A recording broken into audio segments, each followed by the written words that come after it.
Hi friends, எல்லாம் எப்படி இருக்கீங்க? இன்றைக்கி ஒரு பை தைக்கிற வீடியோ தான்.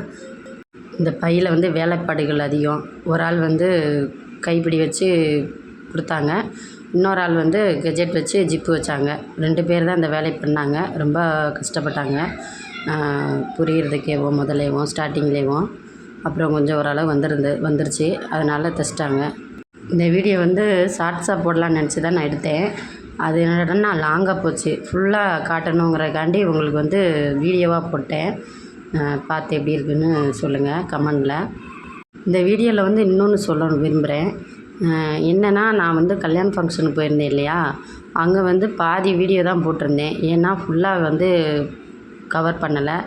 ஏன்னா எங்கள் வீட்டில் என்னோடய ஃபேஸை காட்டாத அப்படின்னு சொல்லி நிறையா பேர் சொல்லியிருந்தாங்க. அதனால் எடுத்த வீடியோ மட்டும்தான் நான் போட்டிருந்தேன். அடுத்த ஃபங்க்ஷனுக்கு போகும்போது உங்களுக்கு கண்டிப்பாக அடுத்தடுத்து ஒரு வீடியோவாக போட்டு விட்றேன். இப்போ இந்த பை தைக்கிறதுல பாதி ஃபினிஷ் பண்ணிட்டாங்க, பாதி ஸ்டார்ட் பண்ணிக்கிட்டு இருக்காங்க. தைக்கிறாங்கல்ல, இந்த அக்கா ரொம்ப வருஷமாக தைக்கிறாங்க.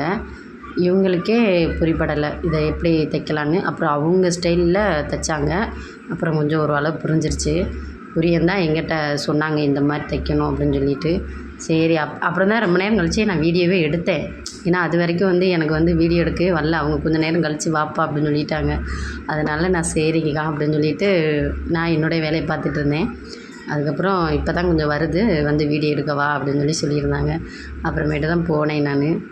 இந்த பையில் லாயர் இருக்காங்க இல்லையா, அவங்களுக்கு கோட்டு வச்சு கொடுப்பாங்களாம். அவங்களுக்கு கொஞ்சம் நல்லாயிருக்கும், பார்க்க நல்லாயிருக்கும் அப்படிங்கிறக்காண்டி கோட்டு வச்சு கொடுப்பாங்களாம். அதுக்கு நல்லா நீட்டாக இருக்கணும் அப்படின்னு சொல்லியிருந்தாங்க. அதே பார்த்து தைச்சிட்ருந்தாங்க. எங்களோட ஓனர் அக்கா என்ன சொல்லுவாங்கன்னா, கஷ்டமாக இருக்குக்கா, என்னால் இந்த வேலையை பண்ண முடியாது அப்படின்னா, கஷ்டமாக இருந்தாலும் பரவாயில்ல, நீ அதை கற்றுக்கிட்டு செய்கிற பற்றியா, அதில் தான் உன்னுடைய தைரியம் இருக்குது அப்படின்னு சொல்லி அடிக்கிற வாட்டி சொல்லுவாங்க. இதே மாதிரி தான் நான் ஒரு வீடியோவிலையும் பார்த்துருந்தேன். என்னால் இந்த வேலை முடியாது அப்படின்னு சொல்லி நீங்கள் பின்தங்கக்கூடாது, என்னால் முடியும் அப்படின்னு சொல்லி ஒரு வேலையை எடுத்து செஞ்சிங்கன்னா, ஃபெயிலியர் ஆனாலும் பரவாயில்ல அப்படின்னு சொல்லி செஞ்சிங்கன்னா அந்த வேலை என்றைக்குனாலும் ஒரு நாள் சக்ஸஸ் ஆகும் அப்படின்னு சொல்லியிருந்தாங்க. நிறைய தடவை அந்த அவங்க வீடியோ நான் பார்த்தும்போதெல்லாம் எனக்கு ஒரு தைரியத்தை கொடுக்கும். இதே மாதிரி தான் நான் யூடியூப் சேனல்லையும் ஒவ்வொரு தடவையும் நான் என்னால் முடியாது, என்னால் வீடியோ போட முடியாது அப்படின்னு சொல்லி நிறைய தடவை நான் யோசிச்சிருக்கேன். ஆனால் என்னோடய பொண்ணு சொல்லும் அடிக்கிற வாட்டி, நீங்கள் பண்ணுங்கம்மா, அந்த வீடியோ பண்ணுங்கள், வீடியோ எடுத்து போடுங்க, உங்களுக்கு நிறைய சப்போர்ட்டுக்கு ஆள் இருக்கும் அப்படின்னு சொல்லி சொல்லுவாப்பில். சரி பாப்பா அப்படின்னு சொல்லி நான் ட்ரை பண்ணுவேன். உங்களுக்கு இது மாதிரி ஏதாவது நடந்ததுன்னா நீங்கள் அதை பெருசுப்படுத்தாதீங்க. யார் உங்களை என்ன சொன்னாலும் பரவாயில்ல, உங்களுடைய வேலையில் நீங்கள் கான்சென்ட்ரேட் பண்ணுங்கள். அதுக்கு ஒரு நாள் கண்டிப்பாக சக்ஸஸ் ஆகும்.